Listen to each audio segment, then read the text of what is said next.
नमस्कार साथियों, स्वागत है आप सभी एस्पिरेंट्स का इस आइकॉनिक एस्पिरेंट्स पे। साथियों, कैसे हैं आप लोग? आशा करता हूं कि आप सभी लोग अच्छे होंगे और अपना तैयारी को बहुत ही अच्छे ढंग से कर रहे होंगे। साथ ही अगर बात की जाए इसके बारे में तो यहाँ पे आप सभी का यह प्रैक्टिस सेट नंबर दूसरा है साथियों। आज यह आपका किरण कंपटीशन का है साथियों, प्रैक्टिस सेट जो कि नया आया है और हम आपके लिए लेकर आ गए हैं। तो साथियों, यह आपका प्रैक्टिस सेट पूरा का पूरा चलाया जाएगा। इसमें कुल 20 प्रैक्टिस सेट दिए गए हैं जो कि कक्षा 1 से 5 के लिए साथियों है यह। ठीक है, सारा बहुत इंपॉर्टेंट प्रश्न इसमें है, तो ध्यान से प्रश्नों को देखिएगा और हमारे साथ साथ आप भी कोशिश कीजिएगा कि सारे प्रश्न को लगाएं, ताकि यह प्रैक्टिस सेट है साथी। आपका अब एग्ज़ाम का बहुत कम समय बच गया है। आप भी प्रयास कीजिएगा कि अपने एग्ज़ाम की तैयारी का आकलन करें। हमारे साथ साथ आप लोग भी आंसर को लगाते चलेंगे, कमेंट बॉक्स में अपना स्कोर बताते चलिएगा। और जिन साथी को यह पीडीएफ चाहिए वो हमारे टेलीग्राम पे ज्वाइन कर लेंगे साथियों। इस क्लास के ओवर होते ही हम आपको पीडीएफ अवेलेबल करवा देंगे। और बात की जाए साथियों अगर तो रुक्मणी पब्लिकेशन का भी जो कि नया प्रैक्टिस सेट 120 नंबर वाला आ गया है और वह भी हम लगातार आपके लिए चला रहे हैं, तो आप लोग उसे भी देखा कीजिए और इसे भी देखा कीजिए। बहुत सारे साथियों का रिक्वेस्ट था कि सर क्लास को 2 क्लास कर दिया कीजिए, तो इसी के अकॉर्डिंग हम क्लास 2 आपका ले रहे हैं। ठीक है, क्योंकि टाइम कम है इसलिए हम 2-2 क्लास ले रहे हैं आपका, 2-2 पब्लिकेशन का अलग अलग सेट ले रहे हैं ताकि आप लोग अधिक से अधिक क्वेश्चन को अटेम्प्ट कर पाएँ। ठीक है, तो चलिए स्टार्ट करते हैं साथियों। सबसे पहले आपका मैथ और रीजनिंग का प्रश्न है जो कि आप सभी को सिलेबस में पता होगा, 40 आपका मैथ और रीजनिंग है। उसके बाद आपका जीएस का क्वेश्चन है साथी, यहाँ से हम लोग स्टार्ट करेंगे जीएस के प्रश्नों को। उसके बाद हम मैथ और रीजनिंग को करेंगे। तो साथी क्लास को पूरा देखिएगा, तभी आपको समझ में आएगा और बेहतर ढंग से आप एग्जाम को क्वालिफाई कर पाएंगे। ध्यान देंगे, सबसे पहला यहाँ पे क्वेश्चन कह रहा है निम्नलिखित में से कौन सा शब्द दिए गए वाक्य का वर्णन करता है। बहुत इंपॉर्टेंट क्वेश्चन है। इसका राइट आंसर अगर बात की जाए तो ध्यान दीजिएगा साथियों, तापमान, आर्द्रता, वर्षा, हवा की गति आदि के संबंध में किसी स्थान पर वातावरण की दिन प्रतिदिन स्थिति, यह वाक्य है। इसका जो आंसर हो जाएगा वो आपका क्या हो जाएगा, तो मौसम हो जाएगा। याद रखेंगे, तापमान, आर्द्रता, वर्षा, हवा की जो गति होती है वो किस पर निर्भर करती है, तो बिल्कुल सत्य है कि मौसम पर निर्भर करती है, इसलिए आपका राइट आंसर मौसम हो जाएगा। नेक्स्ट अगर बात की जाए क्वेश्चन की तो कहता है, यहाँ ध्यान दीजिएगा, दिए गए नीचे 2 कथन है, उस कथन को हम लोगों को समझना है और कोट के माध्यम से हम इसको सही करेंगे। पहला कथन कह रहा है प्राकृतिक रेशो जैसे कपास, ऊन, रेशम, नायलॉन पौधे अथवा जंतुओं से प्राप्त होते हैं। दूसरा कथन क्या कह रहा है कि संश्लेषित रेशो मनुष्य द्वारा बनाए जाते हैं, इसलिए ये संश्लेषित अथवा मानव निर्मित रेशे कहलाते हैं। अब इसमें कौन सा कथन सत्य है ये हम सभी का चयन करना है। हम सभी को आप लोग भी अपने विवेक के माध्यम से बताएं कि इसका राइट आंसर क्या होना चाहिए। ठीक है, इसका राइट आंसर साथी क्या होना चाहिए, तो आपका राइट आंसर आपका क्वेश्चन नंबर 1 ऑप्शन नंबर 1 हो जाएगा। क्या कथन 1 और कथन 2 जो है ये दोनों क्या है, सही है। इसको याद रखेंगे। पौधे, जानवरों या खनिज स्रोतों से प्राप्त रेशों को प्राकृतिक रेशा कहा जाता है और इससे कुछ उदाहरण आप भी लिख सकते हैं, जैसे कपास होता है, रेशम होता है, ऊन होता है, ये सभी। ठीक है, तो इसको याद रखेंगे, दोनों कथन सही है। हम बात करें अगर आगे तो यहाँ ध्यान दीजिएगा आप सब, कहता है निम्नलिखित में से किसे पीटा जा सकता है और पतली सीट में बदला जा सकता है। काफ़ी इंपॉर्टेंट क्वेश्चन है। अगर आप यहाँ पे ध्यान से इसको कर पाएंगे तो आप बिल्कुल इसका आंसर कर पाएंगे। देखिए यहाँ पे आपको बता दें कि आपका जो सिलेबस है वहाँ पे ध्यान देंगे, यहाँ पे जो सिलेबस है आपका, यहाँ पे सामान्य जागरूकता, सामान्य विज्ञान, इस प्रकार का आपका सिलेबस है और यहाँ जागरूकता वाला यह प्रश्न है साथी। तो इसको आप जरूर से सही करेंगे तो आपके लिए बेहतर होगा। ठीक है, इसका राइट आंसर क्या हो जाएगा, तो इसका राइट आंसर हो जाएगा आपका साथियों जस्ता। ठीक है, निम्नलिखित में से किसे पीटा जा सकता है और पतली सीट में बदला जा सकता है, तो जस्ता को पीटा जा सकता है और उसको पतली मतलब उसके आकार में परिवर्तन किया जा सकता है। इसको याद रखेंगे। ठीक है, वे पदार्थ जिसे पीट कर पतली चादर में बदला जा सकता है उसे हम क्या कहते हैं, तो उसे हम आधार्ध वर्धित कहते हैं। ठीक है, इसको याद रखेंगे, आधार्ध वर्णनीय कहते हैं। ठीक है, आगे हम बढ़ते हैं। क्वेश्चन समझ में आ रहा है ना आप सबको, ये आप लोग कमेंट में बताइएगा। क्वेश्चन का लेवल बहुत ही बेहतर है साथियों। इस भी पब्लिकेशन में जो इस प्रैक्टिस सेट है इसमें भी क्वेश्चन का जो लेवल है बिल्कुल बहुत ही बेहतर है। अगर आप लोग अच्छे ढंग से इसको करते हैं तो आपका एक प्रश्न भी इस बार एग्जाम में नहीं छूटने वाला है, क्योंकि बहुत ही बेहतर ढंग से इसमें क्वेश्चन दिया गया है। हम सारा बुक पढ़े, उसके बाद आपको जब मार्केट में आया था तो हम पढ़ रहे थे, उसके बाद हमको अच्छा लगा तब हम आपके लिए लेकर आए हैं। तो ध्यान से देखिएगा, समझिएगा, आपके लिए बहुत ही इंपॉर्टेंट यहाँ पे प्रश्न है। नेक्स्ट क्वेश्चन कह रहा है विषाणु से होने वाला रोग। विषाणु से जो रोग होता है वह कौन सा रोग होता है? तो याद रखेंगे सामान्य सर्दी जो है यह आपका विषाणु से होता है, इसको याद रखेंगे। ठीक है, कॉमन कोल्ड जो है यह आपका ऊपरी श्वसन पथ का एक वायरस संक्रामक रोग है जो कि मुख्य रूप से नाक को प्रवाहित करती है। और सामान्य सर्दी का जो कारक होता है यह 200 से अधिक वायरस शामिल है, जिसमें राइबोसरस सबसे आम है। ठीक है, कौन सा है? तो राइबोसरस। अगर आपसे पूछा जाए कि इसका कारण भी बताइए, कौन सा वायरस है कोल्ड सामान्य सर्दी का, तो आप लोग याद रखेंगे राइबो वायरस है। ठीक है, आगे हम बात करें तो ध्यान देंगे नेक्स्ट क्वेश्चन पे। यहाँ साथ थोड़ा सा आप सब ध्यान दीजिएगा, आपका कल से साथियों क्लास अपलोड होगा कल से, क्योंकि बहुत सारे फ्रेंड्स वो सभी लगातार बोल रहे हैं कि क्लास 2 लिया कीजिए। तो हम कल से 2 प्रैक्टिस सेट आपको करवाएंगे सुबह और शाम। ठीक है, आप सभी से रिक्वेस्ट है कि आप लोग जितना ज़्यादा हो सके इस चैनल को शेयर करा कीजिए, इस वीडियो को शेयर करा कीजिए, ताकि उन सभी एस्पिरेंट्स तक यह चैनल पहुंच पाए जो कि सुपर टेट देने वाले हैं। ध्यान देंगे, आपका कहता है उष्णकटिबंधीय क्षेत्र में सामान्यतः उष्ण जलवायु होती है क्योंकि इसकी अवस्थिति के आसपास होती है। ठीक है, बहुत इंपॉर्टेंट है। थोड़ा सा यहाँ पे अगर ध्यान दीजिएगा तो इसका सही आंसर आपका हो जाएगा साथियों भूमध्य रेखा। ठीक है, भूमध्य रेखा होता है इसका राइट आंसर, याद रखेंगे। अगर बात करें हम इसके बारे में, थोड़ा सा आप सभी लोग यहाँ पे ध्यान से सुनिएगा कि उष्णकटिबंधीय क्षेत्र साथियों भूमध्य रेखा के पास और उत्तरी गोलार्ध में कर्क रेखा और दक्षिणी गोलार्ध में मकर रेखा के बीच स्थित है। हम आपको कल के क्लास में बताए थे कि जो अपना पृथ्वी है साथियों, इस पृथ्वी को 2 भागों में बांटा गया है। एक ऊपर का जो भाग है इसको उत्तरी गोलार्ध कहते हैं, नीचे का भाग जो है इसको दक्षिणी गोलार्ध कहते हैं। ठीक है, इस प्रकार से, और बीच में आपका कर्क रेखा गुजरता है। ठीक है, तो इस प्रकार से आप लोग याद रखेंगे। आगे हम बात करें तो कहता है समुद्र और महासागरों की गहराई को मापने के लिए किस उपकरण का उपयोग किया जाता है? काफ़ी इंपॉर्टेंट क्वेश्चन है, इसका आंसर हम देखते हैं यहाँ पे। तो यहाँ ध्यान दीजिएगा, आप सभी थोड़ा सा यहाँ पे क्लियर होने दीजिए, तब आपको ऑप्शन दिखेगा। इसका राइट आंसर जो होगा वो हो जाएगा साथी आपका क्या? तो फेदोमीटर इसका राइट आंसर हो जाएगा, ऑप्शन नंबर 2। ठीक है, बात करेंगे इसके बारे में तो फेडोमीटर एक ऐसा उपकरण है जिसका उपयोग ध्वनि तरंग को सतह से नीचे तक यात्रा करने के लिए उसकी प्रतिध्वनि आपस आने में लगने वाला समय तक पानी की गहराई को मापने में किया जाता है। याद रखेंगे किस लिए किया जाता है? तो पानी को गहराई को मापने के लिए किया जाता है, और इसके उपयोग अब तटीय इलाके में ज्वार के उत्पादन और पतन के मापने के लिए भी किया जाता है। तो आप लोग से किसी भी प्रकार से यह प्रश्न पूछा जाए तो 100% हम दावा कर सकते हैं कि आप सही कर पाएंगे। कहता है यहाँ ध्यान दीजिएगा, दो वाक्य दिए गए हैं, 2 कथन दिए गए हैं, उसको कारण में हम लोग को बताना है कि कौन सा सही कारण है। कारण नंबर 1 जो कह रहा है, यहाँ ध्यान दीजिएगा, और दूसरे का कारण आर कहा गया है। नीचे दिए गए कूट की सहायता से सही उत्तर का चयन करना है। अब हम कारण नंबर ए और कारण नंबर आर पे ध्यान दीजिएगा। तो कहता है अभिकथन जो है पहला, वह कह रहा है सूक्ष्म जीव मनुष्य, जंतु और पौधे में रोग उत्पन्न करते हैं। यह आपका पहला है। सेकंड नंबर कारण हमको देखते हैं तो कहता है रोग उत्पन्न करने वाले ऐसे सूक्ष्म जीव को रोगाणु अथवा रोग जनन कहते हैं। अब इसमें से हम सभी का चयन करना है, हम सभी को, कि इसका राइट आंसर कौन सा होगा। इसका राइट आंसर जो होगा साथी वो आपका होगा ऑप्शन नंबर 1। ए और आर दोनों सही है, आर और ए का सही व्याख्या करता है, यह आपका राइट आंसर हो जाएगा। ध्यान दीजिएगा यहाँ पे कहना क्या चाहता है, इसका मतलब क्या होगा कि सूक्ष्म जीवी कई प्रकार के हानिकारक होते हैं, और कुछ सूक्ष्म जीव जो होते हैं जैसे मनुष्य में, पौधों में और जानवरों में रोग उत्पन्न करते हैं। ऐसे रोग उत्पन्न करने वाले सूक्ष्म जीव का रोगजनक कहा जाता है। इस बात को याद रखेंगे, इसलिए दोनों का दोनों कथन जो है यह आपका सत्य है।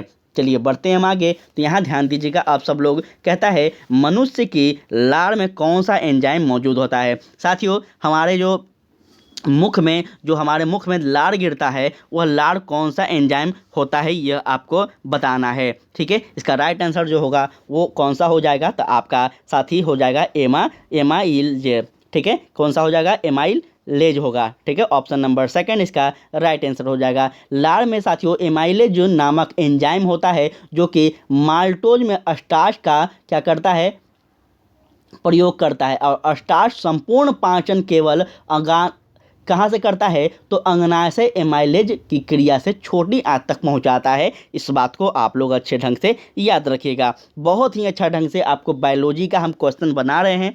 तो बायोलॉजी का पूरा आपको लगभग 300 से 400 हम क्वेश्चन का संग्रह बना रहे हैं बायोलॉजी का सिर्फ। उसमें से गारंटी है कि आपका नहीं छूटेगा। वो क्यों, क्योंकि साथियों बीपीएससी का लगभग हम 10 से 15 वर्षों का क्वेश्चन बैंक से जितना बायोलॉजी पूछा गया है उन सारे बायोलॉजी को हम उठा रहे हैं और आपको एक दिन क्लास में हम अवेलेबल करवा देंगे, या फिर आपको टेलीग्राम पे हम वहाँ पे पीडीएफ सेंड कर देंगे, आप लोग सारे पढ़ लीजिएगा। ठीक है, तो आपका बायोलॉजी जो कि साथियों साइंस में बायोलॉजी का सबसे ज़्यादा वेटेज होता है, इस बात को आप लोग देख लीजिएगा। 1-2 साल का क्वेश्चन बैंक को आप देखेंगे ना तो आपको पता चल जाएगा पैटर्न कि बीपीएससी में जो है वो साइंस में आपका सबसे ज़्यादा बायोलॉजी होता है, उसके बाद फिजिक्स होता है, केमिस्ट्री का थोड़ा सा वेटेज कम होता है। इसलिए हम बायोलॉजी का कोशिश कर रहे हैं, क्योंकि बायोलॉजी अगर आप सही कर लेंगे, अगर फिजिक्स केमिस्ट्री थोड़ा कम भी होता है तो आप स्कोर कर लेंगे। और इधर जीएस तो चल ही रहा है, आपका सामान्य अध्ययन तो चल ही रहा है।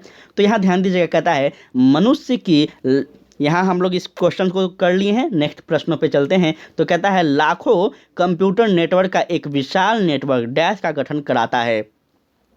काफ़ी इंपॉर्टेंट क्वेश्चन है, थोड़ा सा यहाँ पे समझेंगे। आप सभी का सिलेबस में इंटरनेट कंप्यूटर के बारे में भी है, ठीक है, कंप्यूटर साइंस है, आप सबको पता होना चाहिए। तो यह क्वेश्चन को आप सब सही कीजिए। क्या कह रहा है, लाखों कंप्यूटर जो है यह नेटवर्क का एक विशाल नेटवर्क है।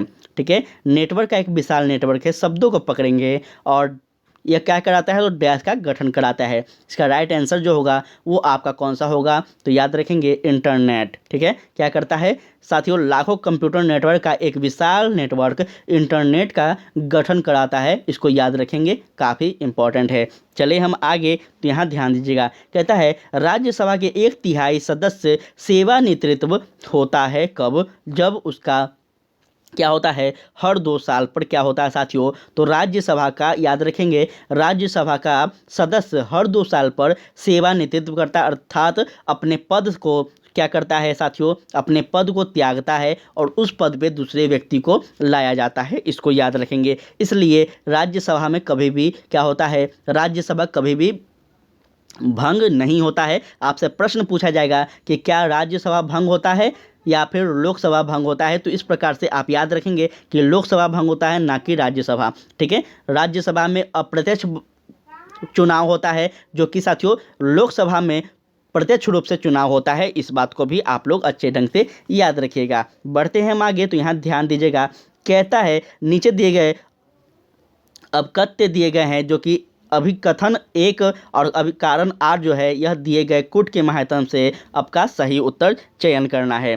साथियों अभिकथन जो ए है, यहाँ ध्यान दीजिएगा, मनुष्य सहित सभी जंतु भोजन बनाने में क्या है, तो असमर्थ है। यह आपका पहला कथन है। दूसरा कथन हम यहाँ देख लेते हैं, तो आप सभी बेहतर ढंग से इसका आंसर कर पाएंगे। सेकंड नंबर जो क्वेश्चन कह रहा है, यहाँ ध्यान देंगे, कारण कह रहा है मनुष्य अपना भोजन बना पौधे अथवा जंतु या दोनों से ही प्राप्त करते हैं। तो आपका कौन सा यहाँ पे आंसर होगा, आप अपने विवेक के माध्यम से जल्दी से आंसर कमेंट बॉक्स में लगा दीजिए। इसका राइट आंसर जो होगा वो आपका हो जाएगा साथी क्या, तो ऑप्शन नंबर 2 होगा। ए और आर दोनों सही है और आर ए की सही व्याख्या नहीं करता है। आर जो है यह ए की जो व्याख्या है सही नहीं कर रहा है, इस बात को याद रखेंगे। और यह भी याद रखिएगा थोड़ा सा इसके बारे में कि पौधे अपने लिए भोजन का संश्लेषण कर सकते हैं, लेकिन मनुष्य सहित जानवर ऐसा नहीं कर सकते हैं। वे इसे पौधे या फिर जानवरों से प्राप्त करते हैं जो कि पौधा को खाते हैं। ठीक है, हम सब क्या खाते हैं, पौधा को खाते हैं, जाहिर सी बात है। इस प्रकार मनुष्य और जानवर प्रत्यक्ष या फिर अप्रत्यक्ष रूप से पौधे पर निर्भर रहते हैं। बिल्कुल हम सभी कहीं ना कहीं हमारे पास जो कुछ भी अनाज है वो किसी न किसी पौधे से ही निर्मित हो रहा है। इस बात को आप लोग अच्छे से याद रखिएगा। आगे हम बात करें तो कहता है बक्सर की युद्ध में अंग्रेजी सेना का नेतृत्व किसने किया था। बहुत बार बताया गया है प्रश्न है। इसका राइट आंसर हो जाएगा आपका साथियों हेक्टर मोनोनोक किया था। किसने किया, हेक्टर मोनोनोक था साथियों। बक्सर का युद्ध कब हुआ था? तो याद रखिएगा 22 अक्टूबर 1764 को हुआ था। कब हुआ था? 1764 को हुआ था। इसके किसके किसके बीच हुआ था? तो ईस्ट इंडिया कंपनी के बीच हुआ था साथियों, और भारतीय नवाबों के बीच हुआ था। ठीक है, तो याद रखेंगे भारतीय नवाबों के बीच हुआ था, जिसमें ईस्ट इंडिया कंपनी अंग्रेजों की तरफ से जो नेतृत्व करता था वह हेक्टर मुनरो था, और दूसरी तरफ जो भारतीय लोग थे या फिर भारतीय नवाब थे उसमें कौन कौन थे? तो संयुक्त सेना थी, 3 शासक इसमें मिलकर युद्ध कर रहे थे। उसमें कौन थे? तो एक साथी याद रखेंगे आपका मीर कासिम थे, और आपका अवध के नवाब थे, और मुगल बादशाह शाह आलम द्वितीय थे, जो कि अंतिम यह बादशाह होते हैं मुगल बादशाह। ठीक है, तो इस प्रकार से सारे चीज़ आप लोग याद रखेंगे। कहता है गिरनार पहाड़ या निम्नलिखित में से किस राज्य में स्थित है? काफ़ी इंपॉर्टेंट यह प्रश्न आपके समक्ष है। इसका राइट आंसर हो जाएगा साथियों गुजरात में है। ठीक है, गिरनार पहाड़ी जो है यह आपका गुजरात में स्थित है। इस बात को आप लोग कभी भी मत भूलिएगा। और यहाँ पे याद रखेंगे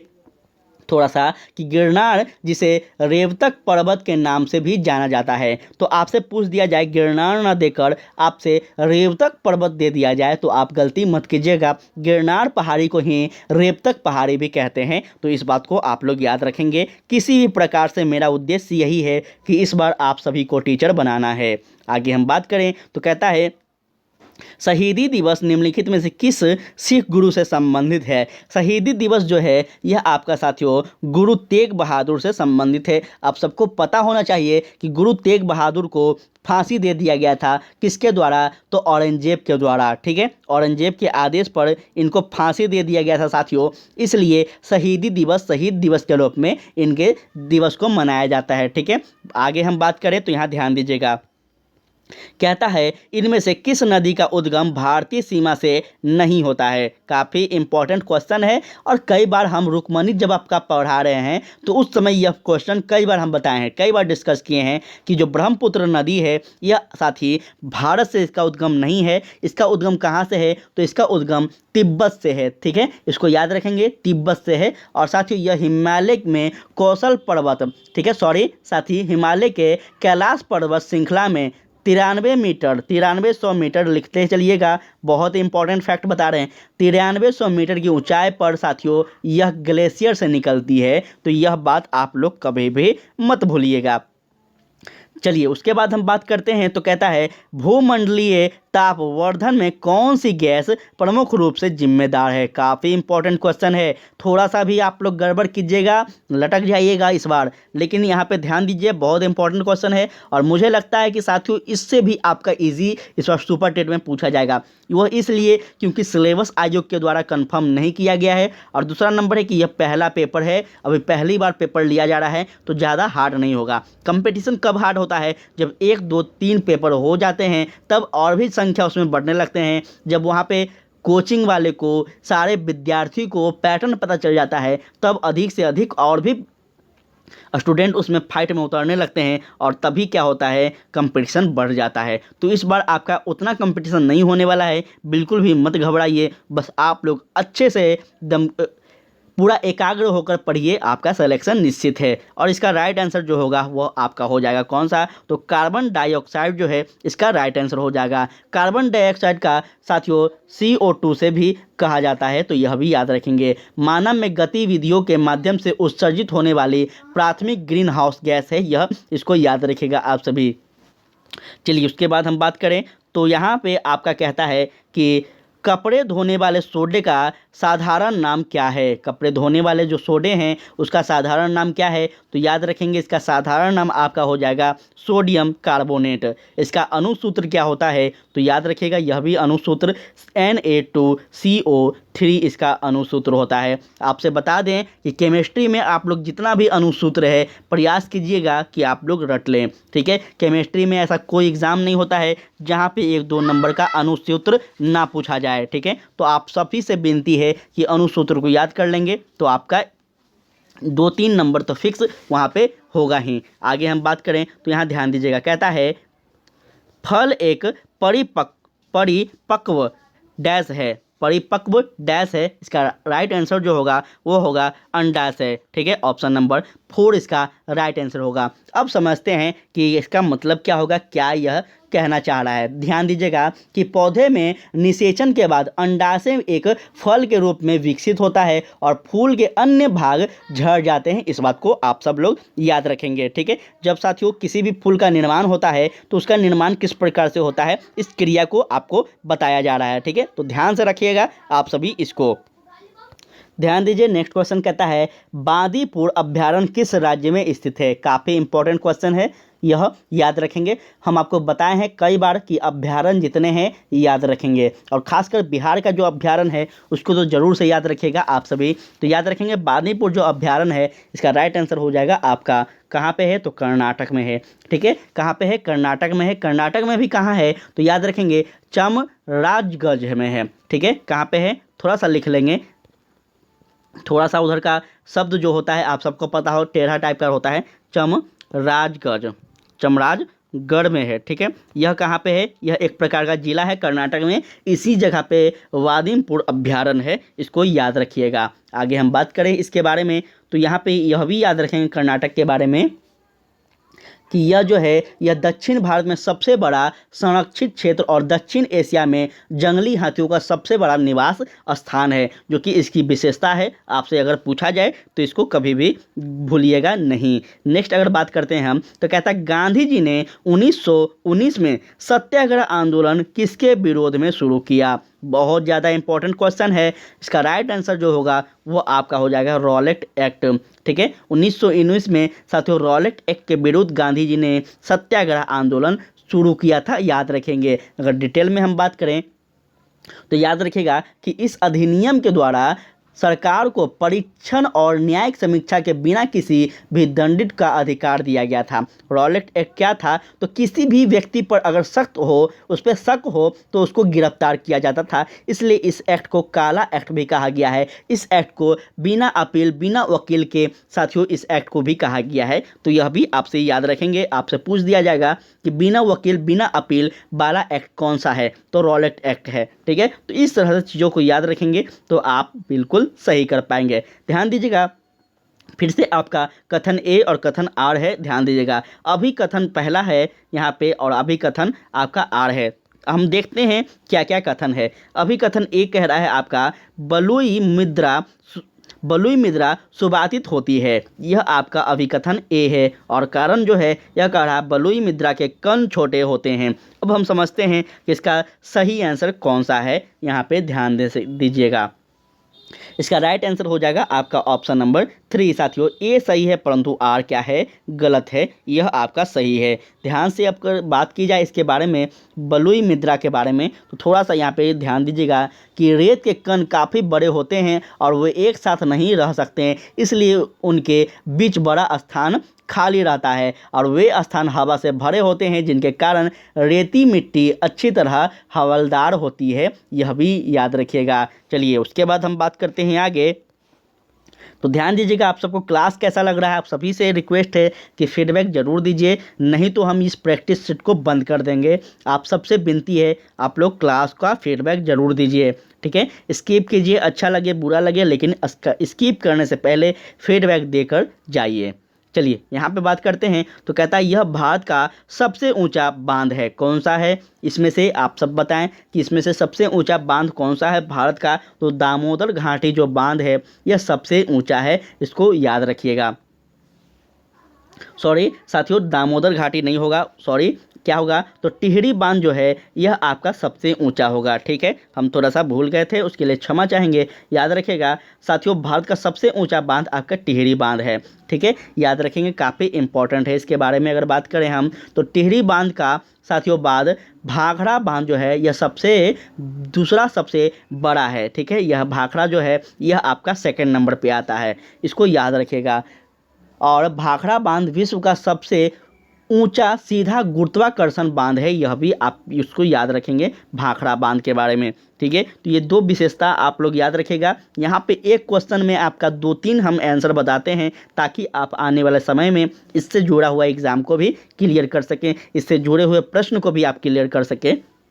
इसलिए क्लास थोड़ा लंबा जाता है, बहुत लोग बोलते हैं कि लंबा क्लास जाता है, लेकिन मेरा एक्सप्लेन करने का आदत है। अब हम इसमें ABCD पढ़कर चल जाएंगे तो अच्छा नहीं लगेगा, इसलिए हम थोड़ा एक्सप्लेन कर देते हैं ताकि आपको समझ में आए और आपको बेहतर समझ मिल सके। ध्यान दीजिएगा क्वेश्चन पे। तो कहता है टेलीग्राफ, जिसको तार हम कहेंगे, टेलीग्राफ का आविष्कार किसने किया था?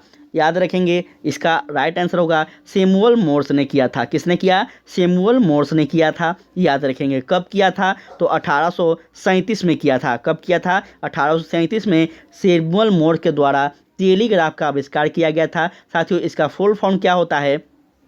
तो electric telegraph point two point text magazine system इसका था। याद रखिएगा आप सभी। हम बात करें अगर आगे तो यहाँ ध्यान दीजिएगा। कहता है इसने स्वराज के लिए अंग्रेजों के विरुद्ध सहायता के लिए विदेश भ्रमण किया और वंदे मातरम नामक समाचार पत्र निकाला। काफ़ी इम्पोर्टेंट क्वेश्चन है। यह सब आपका स्वतंत्रता आंदोलन का प्रश्न है साथी, जो कि आपका सिलेबस में दिया गया है। याद रखेंगे इसका राइट आंसर जो होगा वो हो जाएगा आपका मैडम भीखाजी कामा। ठीक है, मैडम भीखाजी कामा इसका राइट आंसर हो जाएगा। याद रखेंगे वंदे मातरम एक भारतीय राष्ट्रवादी प्रकाशन था जिसकी स्थापना मैडम भीखाजी कामा ने की थी। याद रखेंगे अगर बात की जाए इसके बारे में तो साथियों, इसका प्रकाशन पेरिस इंडियन सोसाइटी द्वारा सितंबर 1909 में किया गया था। यह भी आपसे पूछा जाएगा कि वंदे मातरम नामक समाचार पत्र का स्थापना कब किया गया था? तो 1909 में किया गया था। याद रखेंगे कहाँ पे? पेरिस में। नेक्स्ट क्वेश्चन कहता है आपका, यहाँ पे ध्यान दीजिएगा कि फ्रंटियर गांधी किसे कहते हैं। काफ़ी इंपॉर्टेंट क्वेश्चन है और यह कई बार हम बीपीएससी में साथी देखे हैं। इसको कई बार बीपीएससी में पूछा गया है। बीपीएससी के क्वेश्चन में यह फेवरेट क्वेश्चन ये सब है, तो आप लोग थोड़ा सा पकड़ के रहिएगा। साथियों, फ्रंटियर गांधी किसको कहते हैं? तो इसका राइट आंसर हो जाएगा यहाँ पे, ध्यान दीजिएगा ऑप्शन पे अगर बात करें तो यहाँ ऑप्शन हम देख लेते हैं, तभी हम आंसर का चयन कर सकेंगे। ध्यान देंगे यहाँ पे, थोड़ा सा यहाँ क्लियर होने दीजिए। चलिए यहाँ पे ध्यान दीजिएगा, फ्रंटियर गांधी आपका खान अब्दुल गफ्फार खान को कहते हैं। किसको कहते हैं? खान अब्दुल गफ्फार खान को कहते हैं। याद रखेंगे। और इन्हें खुदाई दिमनगार नामक एक लोकप्रिय आंदोलन का आयोजन किया था जिसे लाल शर्ट के नाम से जाना जाता है। तो इनके बारे में काफ़ी इंपॉर्टेंट है, याद रखिएगा, आप सभी पूछा जा सकता है। बात करें हम आगे तो कहता है भारतीय राष्ट्रीय कांग्रेस के किस अधिवेशन में सबसे पहले वंदे मातरम गाया गया था? काफ़ी इंपॉर्टेंट क्वेश्चन है आपके सामने, देख सकते हैं। बहुत ही इंपॉर्टेंट क्वेश्चन है जो कि साथियों आपका बहुत सारा कोचिंग क्लासेस में ऐसे ऐसे प्रश्न नहीं पढ़ाए जा रहे होंगे। यकीन मानिए यहाँ से आपका मुझे अब विश्वास हो रहा है कि इस प्रैक्टिस सेट को लेने के बाद मुझे भरोसा हो रहा है कि यहाँ से आपको कुछ तो ज़रूर फ़ायदा होगा। क्लास को पूरा देखिएगा। कुल 20 प्रैक्टिस सेट हैं, 20 प्रैक्टिस सेट आपका यहाँ पे क्लियर करवाएंगे। क्लास को पूरा देखिएगा। इसका राइट आंसर जो होगा वो आपका हो जाएगा साथियों 1896 में। ठीक है, वंदे मातरम गीत जो है इसकी रचना किसने की थी? तो याद रखेंगे यह भी बात आपसे पूछा जाएगा कि वंदे मातरम की रचना किसने की थी? तो बंकिम चंद्र चटर्जी ने की थी। ठीक है, संस्कृत भाषा में। यह भी याद रखेंगे, कौन भाषा में? संस्कृत भाषा में। और इसे पहली बार 1896 में कलकत्ता के साथियों भारतीय राष्ट्रीय कांग्रेस के अधिवेशन में गाया गया था। ठीक है, तो याद रखेंगे यहाँ पे आपका 3 क्वेश्चन आपका क्लियर होता है। पहला कि साथियों आपका पूछा जाएगा वंदे मातरम है यह किसके द्वारा गाया गया था? तो याद रखेंगे बंकिम चंद्र चटर्जी के द्वारा। पूछ दिया जाएगा यह किस भाषा में था? तो संस्कृत भाषा में। पूछ देगा आपसे कि यह भारतीय राष्ट्रीय कांग्रेस के किस अधिवेशन में था? तो याद रखेंगे कलकत्ता अधिवेशन, जो कि 1896 में हुआ था। तो याद रखिएगा आप सभी, यहाँ पे आपका 3 और 4 प्रश्न जो है इस प्रकार से सही हो जाएंगे अगर इस टॉपिक पे पूछा जाए तो। याद रखेंगे, कहता है हमारे शरीर की सबसे मजबूत मांसपेशियाँ यह होती है। कौन होती है? तो हमारे शरीर की सबसे मजबूत मांसपेशियाँ हृदय की मांसपेशी होती है। इसको कभी भी आप सभी मत भूलिएगा। ठीक है, काफ़ी इंपॉर्टेंट ये क्वेश्चन है, इसको याद रखेंगे। और कहता है यहाँ पे ध्यान दीजिएगा इसके बारे में कि यह प्रत्येक धड़कन पर 2 औसत 71 ग्राम रक्त पंप करता है। ठीक है, कितना? 71 ग्राम। ठीक है, 71 ग्राम, या फिर हम कह सकते हैं 2 औसत। ठीक है, इसको बहुत ही अच्छे ढंग से याद रखेगा। हम आगे बात करें तो यहाँ पे आप सब ध्यान दीजिएगा। कथन 1 कथन 2 फिर से आपके समक्ष आ गया है, तो ध्यान दीजिएगा। कथन 1 कहता है दस्तक एक घातक बीमारी नहीं है। कथन 2 कहता है दस्तक के कारण शरीर से जल एवं लवण की क्षति हो जाती है। अब बताइए इसका कौन सा कथन सत्य है, कौन सा गलत है। इसका राइट आंसर होगा साथी आपका कौन सा हो जाएगा, तो इसका राइट आंसर हो जाएगा आपका ऑप्शन नंबर 4। कथन 1 जो है यह गलत है, परंतु कथन 2 जो है यह आपका सही है। अब बात करते हैं थोड़ा सा यहाँ पे हम, तो आपको बेहतर समझ में आएगा। ध्यान दीजिएगा साथियों कि डायरिया जो है यह अत्यंत सामान्य बीमारी है। आप सभी को पता होगा डायरिया में क्या होता है, तो साथियों आपको पता होना चाहिए कि लूज मोशन हो जाता है, बहुत ज़्यादा वोमिटिंग होने लगता है, पूरा शरीर एकदम टूट जाता है, उठने एनर्जी नहीं रहता है शरीर में। इसलिए इसका कथन जो है यह गलत है और सेकंड कथन इसका सही है। ठीक है, चलिए आगे हम बात करते हैं। तो यहाँ ध्यान दीजिए, कहता है वायुमंडल में सबसे अधिक कौन सी गैस है। वायुमंडल में सबसे अधिक जो गैस है वह आपका नाइट्रोजन है, याद रखेंगे। ठीक है, नाइट्रोजन की कितनी प्रतिशत है, तो याद रखिएगा 78% है। कितनी प्रतिशत, 78% नाइट्रोजन वायु में है साथियों, याद रखेंगे, काफ़ी इंपॉर्टेंट है। उसके बाद आपका CO2 अर्थात ऑक्सीजन है, इसका कितना है, तो 21% है। और आपका साथियों इसमें इस प्रकार से याद रखेगा। ठीक है, यह दूसरा सबसे ज़्यादा गैस है। ठीक है, पहला नाइट्रोजन, दूसरा आपका ऑक्सीजन। अगर बात की जाए नेक्स्ट क्वेश्चन पे, तो यहाँ ध्यान दीजिएगा, कहता है किस दुर्घटना में कल्पना चावला की मृत्यु हो गई थी या फिर मौत हो गई थी।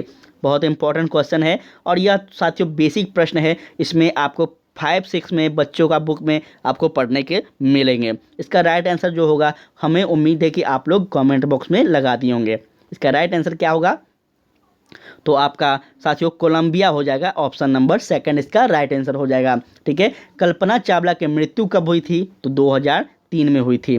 ठीक है, कब हुई थी, 2003 में हुई थी। कहाँ पे हुई थी, तो स्पेन शटल कोलंबिया दुर्घटना में हुई थी, और यह भी आप लोग याद रखेंगे। चलिए हम बात करें अगर आगे, तो यहाँ ध्यान दीजिएगा, कहता है भारत में सर्वाधिक वर्षा वाला स्थान डैश है, कौन सा। साथ ही भारत में जो सर्वाधिक वर्षा होता है कौन से स्थान पे होते हैं, तो याद रखिएगा इसका राइट आंसर हो जाएगा आपका साथियों मौसिन राम, जो कि मेघालय में है। ठीक है, हम कल के क्वेश्चन में भी आपको बताए थे, यही प्रश्न पूछा गया था कि भारत में सर्वाधिक वर्षा किस राज्य में होता है, वह आपसे पूछा गया था कल के टेस्ट में। ठीक है, तो वहाँ पे आपको मेघालय बताए थे, यहाँ पे स्थान का भी नाम बताया गया है, तो आप बेहतर ढंग से याद रखिएगा इसको। कहता है नेक्स्ट क्वेश्चन कि मानचित्र तथा ग्लोब में एक दूसरे को काटती रेखा को क्या कहा जाता है। मानचित्र या फिर ग्लोब में जो एक दूसरे को काटती रेखा है उसको हम क्या कहेंगे, तो सामान्य है कि इसको हम कहेंगे क्या, भौगोलिक ग्रिड कहेंगे। क्या कहेंगे, भौगोलिक ग्रिड कहेंगे, याद रखेंगे। उनका उपयोग विशिष्ट क्षेत्र का पता लगाने तथा उनका वर्णन के लिए किया जाता है। इस भौगोलिक ग्रिड का क्या उपयोग क्यों करते हैं, तो किसी विशेष क्षेत्र का पता लगाने के लिए अर्थात उसके वर्णन के लिए करेंगे, याद रखिएगा आप सभी। ठीक है, चलिए हम बढ़ते हैं आगे। तो यहाँ ध्यान दीजिएगा, आप सब लोग ध्यान से यहाँ पे आप लोग बताइएगा कि आप लोगों को प्रश्न कैसा लग रहा है। देखिए प्रश्न का लेवल बहुत ही बेहतर है, हम यकीन मानिए, हम बता रहे हैं आप सभी को कि प्रश्न का लेवल बहुत अच्छा है। आप सभी बिल्कुल भी मिस मत कीजिएगा, बिल्कुल मिस मत कीजिएगा, और गारंटी मुझे भरोसा हो रहा है कि यहाँ से आपका क्वेश्चन आ सकता है। भारतीय संविधान द्वारा कितनी भाषाओं को मान्यता दी गई है। भारतीय संविधान द्वारा कितनी भाषा को मान्यता दी गई है, तो कई बार बताए हैं 22 भाषाओं को मान्यता दी गई है, याद रखेंगे। साथियों संविधान की 8वीं अनुसूची में यह सभी शामिल हैं। कितने भाषाएं हैं, तो 22 भाषाएं। पूछा जाएगा कि संविधान के किस अनुसूची में है, तो 8वां अनुसूची में है। और यह भी याद रखिएगा कि साथियों हमारे हिंदी भाषा को राष्ट्रीय भाषा की दर्जा दी गई है, राज्य भाषा की दर्जा दी गई है। आगे हम बात करें तो यहाँ ध्यान दीजिएगा, कहता है थोड़ा सा यहाँ ध्यान दीजिएगा, मादा एनोफिलीज मच्छर के काटने से कौन सी बीमारी होती है? मादा एनोफिलीज मच्छर को काटने से कौन सा बीमारी होती है? तो ये मलेरिया होती है, जो कि बेसिक सी प्रश्न था। कई बार बताया गया है कि मादा जो मच्छर होता है वह काटता है तो क्या होता है? मलेरिया होता है। और मलेरिया एक प्लाज्मोडियम नामक परजीवी से होता है, इसको याद रखेंगे। कौन से परजीवी? तो प्लाज्मोडियम प्लेजिस। ठीक है, चलिए बढ़ते हैं हम आगे। तो यहाँ ध्यान दीजिएगा आप लोग, प्रश्न नंबर 75 की ओर बढ़ गए हैं। नालंदा विश्वविद्यालय की स्थापना किस शताब्दी में की गई थी? नालंदा विश्वविद्यालय की जो स्थापना की गई थी यह आपका 5वीं शताब्दी में की गई थी, याद रखेंगे। किसके द्वारा की गई थी, यह भी बात आपसे पूछा जाएगा। उससे पहले हम बता दें आपको कि नालंदा विश्वविद्यालय 5वीं शताब्दी में की गई थी और यह बौद्ध धर्म से संबंधित शिक्षा का एक महत्वपूर्ण केंद्र था। यहाँ पे थोड़ा सा आप लोग आगे हम बात करें तो ध्यान दीजिएगा। नेक्स्ट क्वेश्चन पे कहता है आप सभी को यह बताना है कि यह किसके शासनकाल में नालंदा विश्वविद्यालय का स्थापना किया गया था। ठीक है, यह आपका होमवर्क है। आप लोग बताइएगा, गूगल करके बताइएगा या फिर कैसे भी बताइएगा, लेकिन बताइएगा ताकि आप लोग एक क्वेश्चन को और भी जान पाएँ। अगर बात करें हम ना आगे तो यहाँ ध्यान दीजिएगा। कहता है बिहार की कौन सी पर्वतारोही ने माउंट एवरेस्ट की चोटी पर विजय प्राप्त किया है? बहुत इंपॉर्टेंट क्वेश्चन है। इसका राइट आंसर जो होगा वो आपका श्रीमती निरुपमा अग्रवाल हो जाएगा, याद रखेंगे। बिहार की श्रीमती निरुपमा अग्रवाल जो है साथियों, यह पर्वतारोही ने माउंट एवरेस्ट की चोटी पर विजय प्राप्त किया है और माउंट एवरेस्ट चढ़ने वाली ये वह बिहार की प्रथम महिला बन गई हैं। तो बहुत इंपॉर्टेंट है, बिहार के संदर्भ में आपसे पूछा जाएगा क्योंकि आपको थोड़ा सा बिहार स्पेशल भी पढ़ना है। ठीक है, तो याद रखिएगा इस बात को। कहता है नेक्स्ट क्वेश्चन कि गंगटोक से नाथुला कितनी दूर पर अवस्थित है? साथ ही हम कल के क्वेश्चन में भी आपको बताए थे नाथुला क्या है, एक प्रकार का दर्रा है। दर्रा क्या होता है? दो पर्वतों के बीच की मार्ग को दर्रा कहा जाता है। इस बात को स्पष्ट रूप से बताया गया है। तो इसका राइट आंसर जो होगा वो आपका कहाँ हो जाएगा? साथ ही इसका राइट आंसर होगा आपका 54 किलोमीटर। ठीक है, 54 किलोमीटर कल भी हम बताए थे पूरा कि 54 किलोमीटर है इसकी दूरी। कहाँ से? तो सिक्किम, भारत का पूर्वोत्तर राज्य नाथुला दर्रा सिक्किम में स्थित है और गंगटोक से नाथुला की दूरी जो है यह आपका 54 किलोमीटर है, याद रखेगा। ठीक है, सब कुछ हम बताते चलते हैं तो आप लोग थोड़ा सा हमें समझा करें, हमारे मेहनत को समझिए और साथ ही आप लोग कोशिश कीजिए कि इस चैनल पर लोग आ सके। आप लोग से विनती है, आप लोग थोड़ा शेयर नहीं करते हैं, यह हमें देखकर दुख होता है क्योंकि हम काफ़ी आपके लिए रात रात को जग कर वीडियो बना देते हैं ताकि आपको प्रॉब्लम ना हो, क्योंकि आपका मात्र अब 60 दिन बचा हुआ है लगभग आपका एग्ज़ाम होने में, लगभग अगर बात की जाए तो। इसलिए हम कोशिश कर रहे हैं कि आपको कम से कम इतना क्वेश्चन दे दें कि आप लोग 1-2 दिन पहले अच्छे से वीडियो को देख लें तो वहाँ से ज़रूर आपका निकल जाए एग्ज़ाम। आप लोग थोड़ा सा शेयर किया कीजिए ताकि हमें भी लगे कि आप लोग हमारा प्रॉब्लम को समझते हैं, हमारे मेहनत को समझते हैं। ठीक है, तो यही आपसे विनती है और क्या हमसे, और हम थोड़ी ना आपसे कुछ मांग सकते हैं। तो यहाँ ध्यान दीजिएगा, कहता सिंचाई के परंपरागत साधन कौन कौन से हैं? सिंचाई के जो परंपरागत का मतलब क्या होता है? पारंपरिक, पुराना रीति रिवाज। ठीक है, जो चलता आ रहा है। तो इसका राइट आंसर जो होगा आपको याद रखना होगा कि आप जब क्लास 10th का ज्योग्राफी पढ़ेंगे तो वहाँ पे आपको यह पढ़ना है परंपरागत साधन जो है, ठीक है, सिंचाई के। तो आप सब लोग थोड़ा सा वहाँ पे भी कॉन्सेंट्रेट बनाए रखिएगा। आपको बता दिया गया है कि आपका स्टेट का जो आपका सिलेबस है इस पे भी आपका क्वेश्चन पूछा जाएगा, तो इस पे भी पकड़ बनाइएगा। हम जल्द ही आपके लिए एनसीईआरटी और स्टेट जो है इस पे भी क्वेश्चन लेकर आ रहे हैं। इसका राइट आंसर हो जाएगा साथ ही आपका कौन सा? उपयुक्त सभी, नदियां, तालाब और कुआं, ये सभी क्या हैं? इसका राइट आंसर होगा, याद रखेंगे। क्वेश्चन बेसिक था इसलिए इसको ज़्यादा टेंशन नहीं लेना है। वाल्मीकि राष्ट्रीय उद्यान में मुख्य रूप से किस जानवर का संरक्षण किया जाता है? यह प्रश्न काफ़ी इंपॉर्टेंट है, वह बाघ का हो जाएगा। याद रखेंगे कि वाल्मीकि राष्ट्रीय उद्यान जो है यह बिहार का एकमात्र राष्ट्रीय उद्यान है जो कि बहुत बहुत इंपॉर्टेंट है, याद रखिएगा। और यह बाघों को संरक्षण दिया जाता है, याद रखेंगे इसकी। अगर बात करें हम आगे तो मच्छर मनुष्यों को कैसे ढूंढ लेते हैं? काफ़ी इंपॉर्टेंट क्वेश्चन है, थोड़ा सा यहाँ ध्यान दीजिएगा। कह रहा है मच्छर मनुष्य को कैसे ढूंढ लेते हैं? अब आप बताइए कि मच्छर कैसे ढूंढ लेता है भाई? तो मच्छर ढूंढता है मनुष्य को कैसे? मनुष्य के शरीर की गंध से। ठीक है। मनुष्य की शरीर के गंध से मच्छर क्या करता है, अपने शिकार को ढूंढ लेता है। यह आपका कथन सही है। अगर बात करें हम आगे तो कहता है पाल वंश के किस शासक ने विक्रमशिला विश्वविद्यालय की स्थापना की। काफ़ी इंपॉर्टेंट क्वेश्चन है, ध्यान से समझेंगे। इसका राइट आंसर जो होगा वो आपका होगा धर्मपाल के द्वारा, ठीक है। पाल वंश के शासक धर्मपाल के द्वारा विक्रमशिला विश्वविद्यालय की स्थापना की गई। कब की गई तो यह याद रखेंगे 13वीं शताब्दी में। नालंदा विश्वविद्यालय 5वीं शताब्दी में, विक्रमशिला विश्वविद्यालय 13वीं शताब्दी में की गई है। और साथ ही इसे मुस्लिम आक्रमणकारी बख्तियार खिलजी के द्वारा नष्ट किया गया था, जो कि आप सभी को पता होगा कि साथियों बख्तियार खिलजी जब भारत आता है तो बिहार भी आता है, और बिहार से होते हुए वह नदिया क्षेत्र अर्थात बंगाल में घुसता है। और जितना उसके मार्ग में जो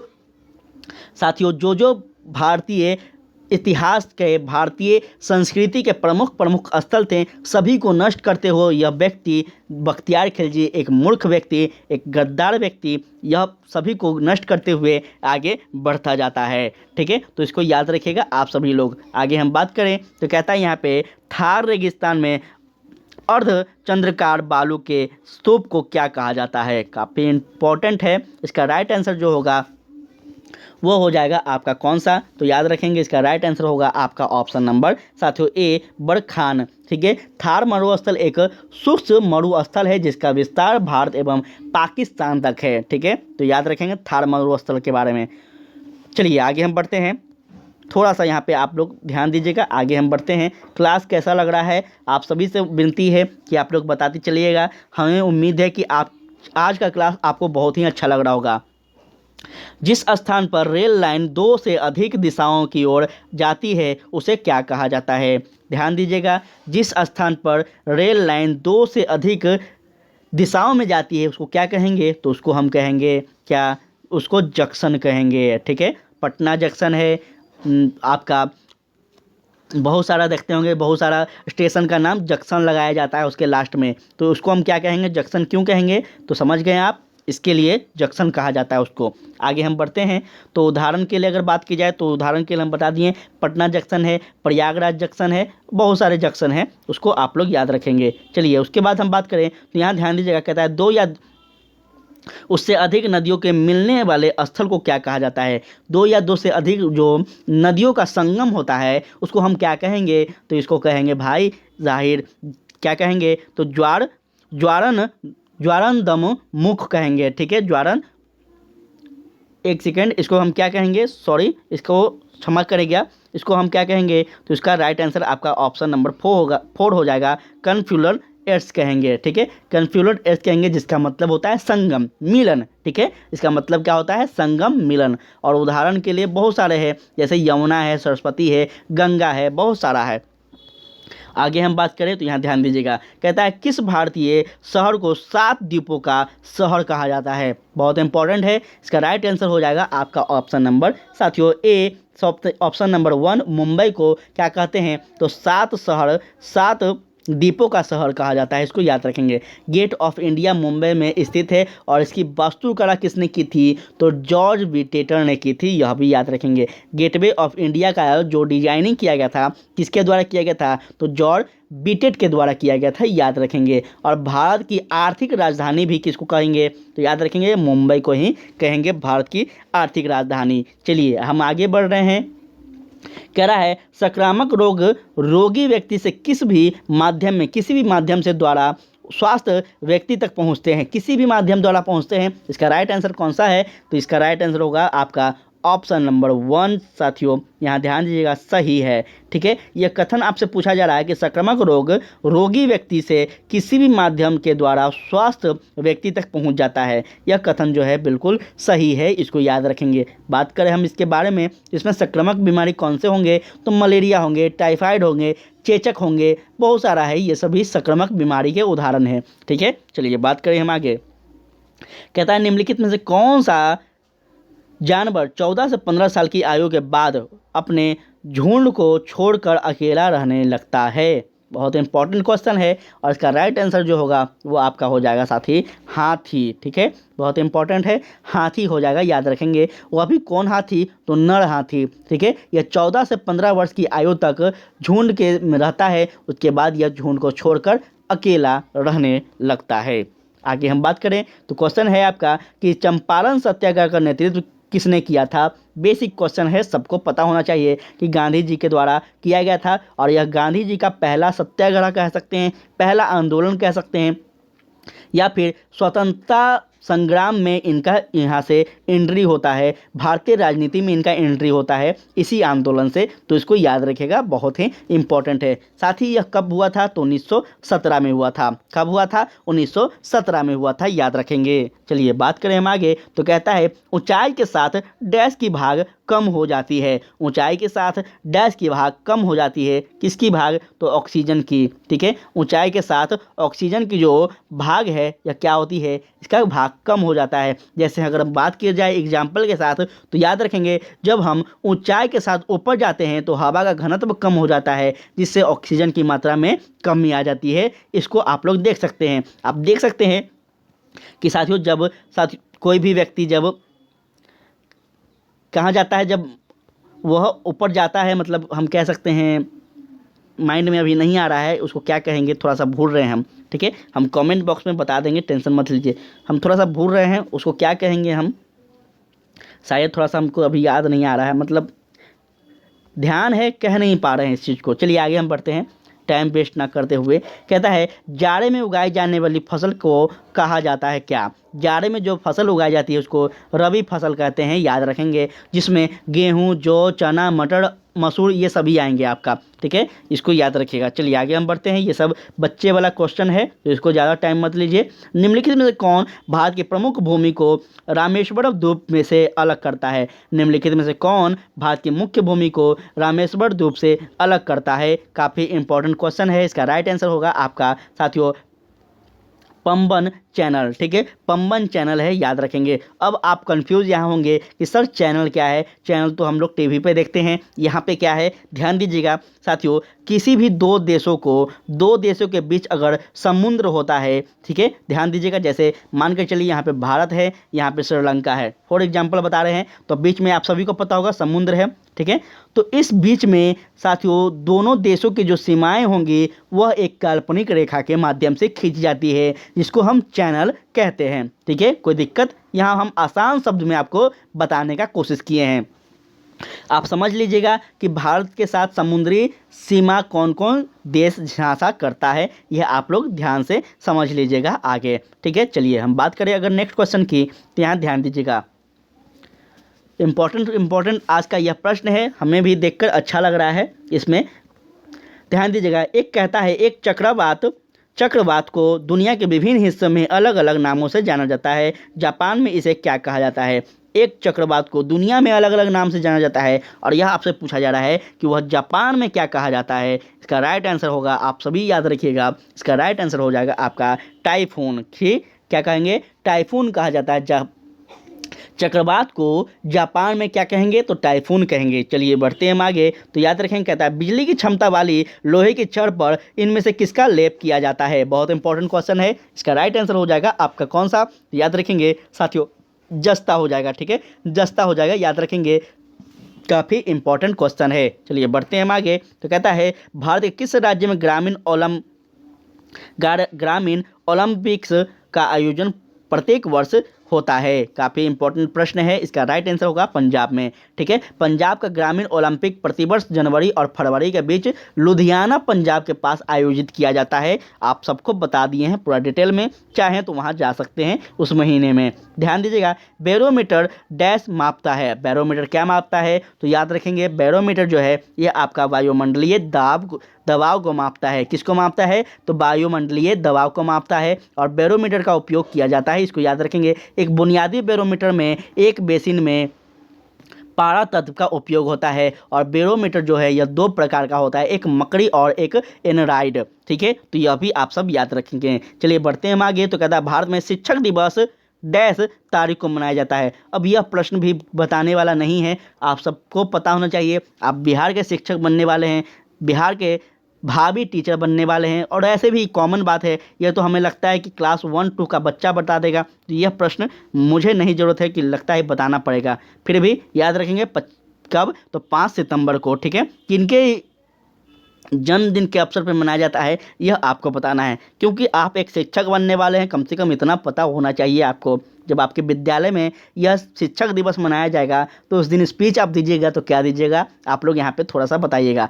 ध्यान दीजिए कि कहता है बिहार में कितने ज़िले हैं। बिहार में आपको जाहिर सी बात है, बिहार में कितने ज़िले हैं, 38 ज़िले हैं, ठीक है। याद रखिएगा 38 ज़िला है। 38वां जिला कौन सा है, तो अरवल है। सबसे नवीनतम जिला अरवल है, इसको याद रखेंगे, जिससे जहानाबाद से इसको अलग किया गया है। आगे हम बात करें तो कहता है एक या एक से अधिक पोषक तत्व की कमी के कारण होने वाला रोग को कहते हैं क्या, तो याद रखेंगे उसको हम कहेंगे अभाव जन्य रोग, ठीक है। क्या कहेंगे, अभाव जन्य रोग कहेंगे, इसको याद रखेंगे। डिफिशियंसी डिसीज कहलाता है। शरीर के सभी अंग के सुचारू रूप से काम करने के लिए विभिन्न पोषक तत्व की आवश्यकता होती है, यह भी बात आप सब लोग याद रखेंगे। और हम आपका 99 नंबर प्रश्नों पे पहुंच गए हैं। आप लोग ज़रूर बताइएगा कि आप कितना स्कोर किए हैं, अभी तक कितना क्वेश्चन आप सही कर पाए हैं, यह आपको ईमानदारी पूर्वक बताना है। गर्म करने पर ठोस के द्रव्य के बदलने की क्रिया को क्या कहेंगे, तो इसको कहेंगे साथी हम क्या, गलना कहेंगे। याद रखेगा,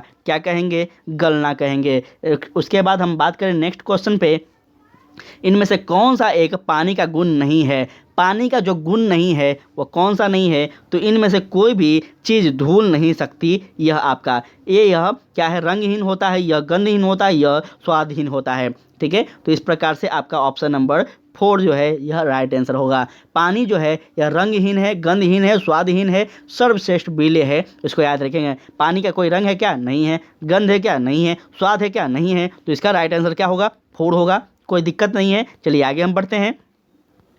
ध्यान दीजिएगा, यहाँ पे आप सब लोग थोड़ा सा क्लियर होने दीजिए। कहता है कोल्हुआ, जो कि बिहार का प्रसिद्ध ऐतिहासिक स्मारक है, कहाँ है, याद रखेंगे। यह आपका साथी कहाँ है, तो अशोक स्तंभ है। क्या है, कोल्हुआ बिहार की एक प्रसिद्ध ऐतिहासिक स्मारक कौन सा है, तो आपका अशोक स्तंभ है, याद रखेंगे। और यह कहाँ पे है, तो यह आपका मुजफ्फरपुर जिला में स्थित है। इसका निर्माण कब किया था, तो इसका निर्माण मौर्य सम्राट अशोक बलुआ पत्थर से करवाया था, यह भी आप लोग याद रखिएगा। बढ़ते हैं हम आगे, तो फिर से आपका आ गया है अभिकथन ए का कारण आर। चलिए इस पे ध्यान देंगे। अभिकथन ए कह रहा है क्या, कि पेड़ पौधों को ज़्यादातर पानी बारिश से मिलता है, यह आपका ऑप्शन नंबर 1 है। आर क्या कह रहा है, कि बारिश आते ही पेड़ पौधे खिल उठते हैं। बिल्कुल दोनों कथन मेरे ख्याल से सही होना चाहिए। देख लेते हैं कौन सा सही है। कूट के माध्यम से अगर बात करें हम, इसका राइट आंसर होगा आपका ऑप्शन नंबर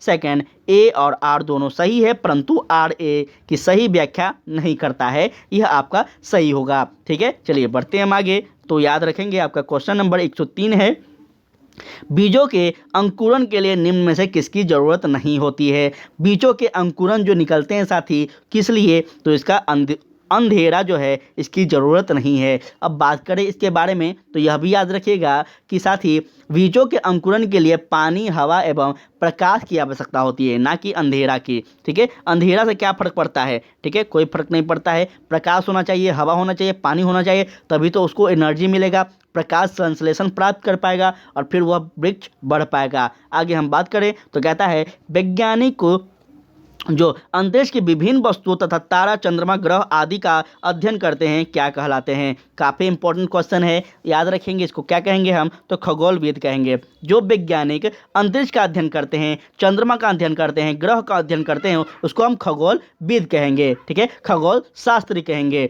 ठीक है। इसको याद रखिएगा। बढ़ते हम आगे, तो याद रखेंगे सूक्ष्म जीवों को केवल डैश से देखा जा सकता है। साथ ही इसका क्वेश्चन का जो आंसर होगा, बेसिक प्रश्न है, इसका मुझे नहीं लगता है कि बताना चाहिए, ठीक है। इसका आंसर क्या होगा, सूक्ष्म जीव। सूक्ष्म जीव मतलब एकदम छोटे से छोटे जीवों को हम किससे देखते हैं, तो याद रखेंगे साथ ही इसका राइट आंसर होगा सूक्ष्मदर्शी, अर्थात माइक्रोस्कोप से देखते हैं। आप सभी जब टीचर बनेंगे, कोई इसमें से साइंस का भी टीचर बनने वाले होंगे, तो वो अपने लैब में अपने विद्यार्थियों को जब यह सूक्ष्म जीव के बारे में जानकारी देंगे तो उनको माइक्रोस्कोप से ये सभी चीज़ दिखाएंगे, इसलिए इसको याद रखिएगा। चलिए बात करें हम आगे, तो यहाँ ध्यान दीजिएगा। कहता है जंतु जिसके शरीर पर कठोर कवच होता है तथा अधिकांशतः पानी में रहता है। कौन सा है साथियों?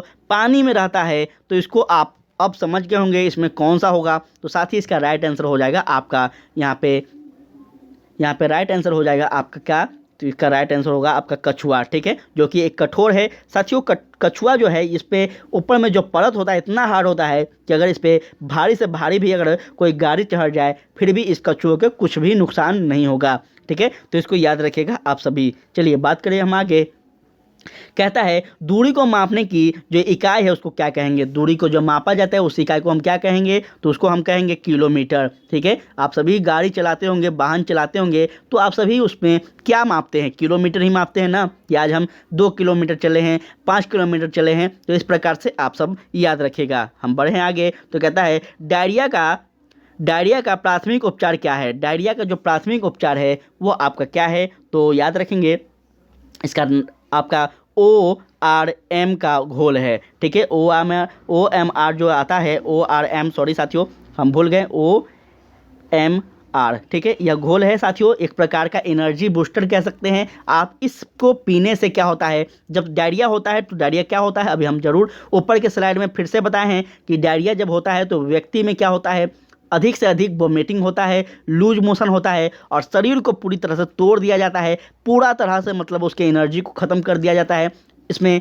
तो इसको OMR देकर क्या करते हैं साथियों? एनर्जी लाने का प्रयास किया जाता है। फिर ज़्यादा हो जाता है तो इसको फिर एडमिट किया जाता है और पानी क्या घोल दिया जाता है, पानी चढ़ाया जाता है। इस प्रकार से आप लोग याद रखिएगा। बढ़ते हैं हम आगे। तो कहता है निम्नलिखित कथनों में असत्य कथन को चुनिए। चलिए चुनते हैं हम लोग असत्य कथन को। तो इसका असत्य जो कथन है वह होगा आपका जूते बाहर उतार कर ही घर में आना, यह हर घर का रिवाज है। यह जो कथन है यह क्या है? तो सत्य नहीं है, याद रखेंगे। परिवार को प्रथम पाठशाला कहा जाता है और एक परिवार के सदस्य एक परिवार के दूसरे से बहुत कुछ सीखते हैं, ठीक है। इसलिए हमें क्या करना चाहिए? अपने घर में ये सबसे सीखना चाहिए। ये सब बेसिक प्रश्न है, हमारे घर का रीति रिवाज को सीखना चाहिए। कि कोई व्यक्ति घर में जूता पहन के, कोई व्यक्ति घर में बेड पे ही जूता पहन के सोया हुआ रहता है, बहुत जगह आप ऐसा देखेंगे, इसलिए यह सत्य नहीं है। चलिए हम बात करें आगे। तो कहता है बिहार की राजकीय पक्षी कौन सी है?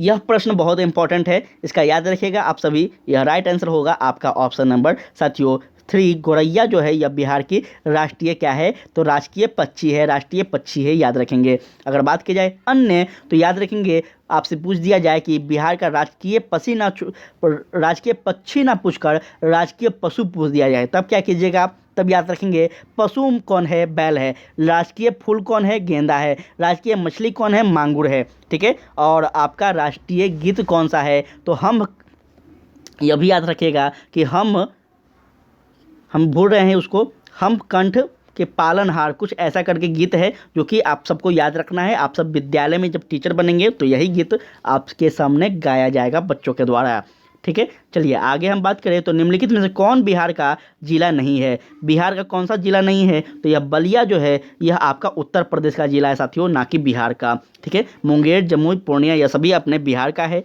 यह बलिया जिला कहाँ का है? तो यह साथियों उत्तर प्रदेश का है। और यह आपका उत्तर प्रदेश का जो है यह आपका साथियों बिहार के दक्षिणी साइड में यह मिलता है या फिर पश्चिमी साइड में, ठीक है। चलिए बात करें आगे। तो कहता है असत्य कथन का चयन करें। अब असत्य कथन का चयन इसमें करिए तो याद रखेंगे आपका ऑप्शन सेकंड जो है एटमॉस का अर्थ है परमाणु। यह आपका जो कथन है बिल्कुल गलत है, ठीक है, याद रखेंगे। इसके अगर बात की जाए तो यूनानी भाषा में लिथोल का अर्थ पत्थर होता है, उसी प्रकार से एटमॉस का अर्थ वाष्म ह्यूडर होता है, ठीक है। वाष्म ह्यूडर का अर्थ जल और वायु गैस का अर्थ जीवन होता है, याद रखेंगे। किस भाषा में? यूनानी भाषा में। हम बढ़ते हैं आगे।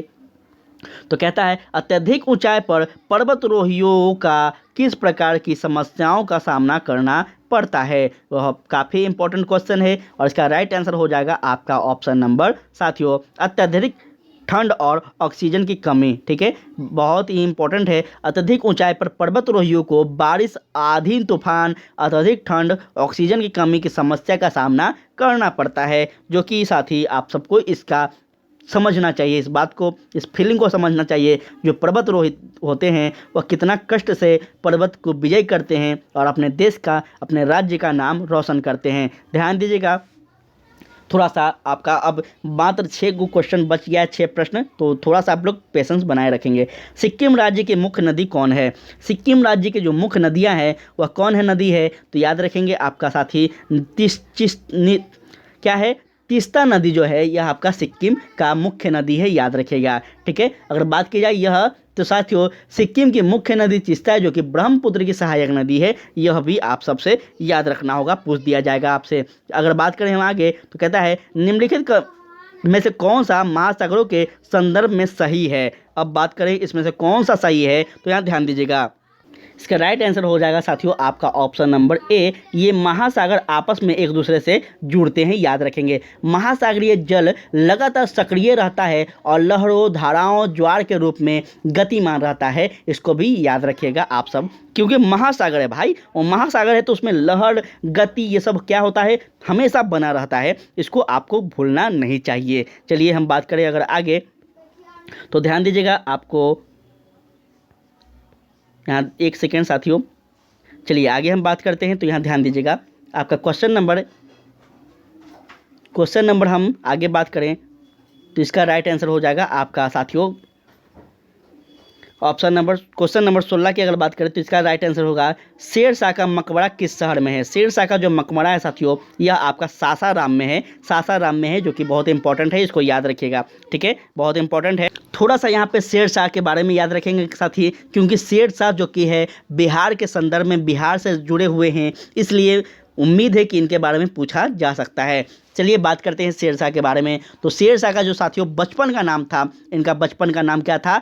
फरीद था, याद रखेंगे। ठीक है, इनका जन्म कब हुआ था? तो 1472 ईस्वी में हुआ था, याद रखेंगे। और यह साथियों क्या थे? तो यह साथियों बात की जाए इनकी मृत्यु की, तो इनका मृत्यु कब हुआ था? तो 1545 ईस्वी में हुआ था। ठीक है, 1545 ईस्वी में हुआ था। और शेरशाह का मकबरा आपको बता दिया गया है सासाराम के रोहतास जिला में है। ठीक है, अगर बात की जाए इनके बारे में तो और भी बहुत सारे इनके बारे में कथन है साथियों। शेरशाह को शेर खा के नाम से भी जाना जाता था, तो यह भी याद रखेंगे। बचपन में साथियों इनका फरीद नाम था, बचपन में यह एक शेर को मार देते हैं, इसलिए इनको शेर खा के नाम से जाना जाने लगा था उस दिन से। ठीक है, तो ये सभी बात आप लोग याद रखेंगे। जब हम लेक्चर लेंगे पूरा आपका साथियों तो बहुत अच्छा ढंग से आपको पढ़ाया जाएगा, बहुत अच्छा ढंग से पढ़ाया जाएगा। इस बार थोड़ा सा समय नहीं मिला है, इसलिए आपको जल्दी जल्दी हम प्रैक्टिस सेट करवा रहे हैं। नेक्स्ट जो बैच होगा उसको बहुत अच्छे ढंग से हम करवाएंगे। अब बस 2 महीना बचा हुआ है, अगर 2 महीना में आपका सिलेबस करवाते हैं तो कभी भी पूरा नहीं हो पाता, इसलिए हम स्टार्ट ही नहीं किए हैं। ठीक है, अगर बात करते हैं नेक्स्ट क्वेश्चन की, ध्यान दीजिएगा। कहता है शोर कुकर की दीवार किस रंग की होती है? बता दें साथियों यह जो प्रश्न है सेम टू सेम दम प्रश्न आपका बिहार बोर्ड जो कि BTBC का बुक आपका साइंस में क्या है क्लास 6 और क्लास 5 में आपको पढ़ने को मिलेगा। ठीक है, सौर के करके जो दीवार है किस रंग की होती है, यह बात आप लोग को वहाँ पे पढ़ने को मिलेगा। तो इसका राइट आंसर जो होगा वो आपका कौन सा होगा? तो याद रखेंगे काला। क्या होगा? काला होगा साथियों। सौर कुकर प्रकाश ऊर्जा पर आधारित होती है और यह सूर्य के प्रकाश से आने वाली ऊर्जा को कार्य करती है, इसलिए इसका रंग जो होगा यह काला रंग का होता है और ऊष्मा का अवशोषण अधिक करता है, इसलिए सौर कुकर का दीवार भी काले हो जाते हैं। उसके पास हम बात करें अगर आगे तो कहता है समुद्र मार्ग से विश्व का चक्कर लगाने वाला प्रथम व्यक्ति कौन था? समुद्र मार्ग से इंपॉर्टेंट है, 1 सेकेंड, विश्व का चक्कर लगाने वाला बोला जा रहा है। तो याद रखिएगा साथियों इसका राइट आंसर हो जाएगा आपका कौन? तो आपका हो जाएगा ऑप्शन नंबर 3 मैगलन। ठीक है, मैगलन जो थे साथियों यह इनके बारे में अगर बात की जाए तो याद रखेंगे समुद्र मार्ग में विश्व का सबसे ज़्यादा चक्कर लगाने वाला प्रथम व्यक्ति पुर्तगाली नाविक फ्रांडिड मैगलन थे। और याद रखेंगे यह वास्को डी गामा जो है साथियों यह क्या 1458 में लिखेंगे सही 1458 ईस्वी में भारत आता है और इसी के साथ साथियों कहा जाता है कि भारत का खोज हुआ था। वास्तविक में भारत का खोज नहीं होता है, भारत ऐसा कोई चीज़ नहीं है जो कहीं खो जाएगा। बस यह कहा जाता है कि जब यूरोपीय के द्वारा व्यापार का संबंध टूट गया था तब समुद्री मार्ग का खोज किया गया था और इस संदर्भ में वास्को डी गामा समुद्री मार्ग का खोज करता है भारत का रिलेशन के साथ और यहाँ से फिर भारत का आगमन हो जाता है जिसमें आपका पुर्तगाली कंपनी आती है, डच कंपनी आती है, फ्रांसीसी कंपनी आती है, आपका साथियों इंग्लैंड की आपका जो ईस्ट इंडिया कंपनी है ये सभी आती है और भारत में व्यापार प्रारंभ हो जाता है, भारत को लूटना प्रारंभ हो जाता है। इस प्रकार से याद रखेंगे। ठीक है, चलिए बात करें हम आगे। तो कहता है नीचे दिए गए कथनों पर विचार करें और कूट की सहायता से उसका सही उत्तर चयन करिए। चलिए हम लोग कूट की सहायता से समझ लेते हैं क्या कह रहा है कूट।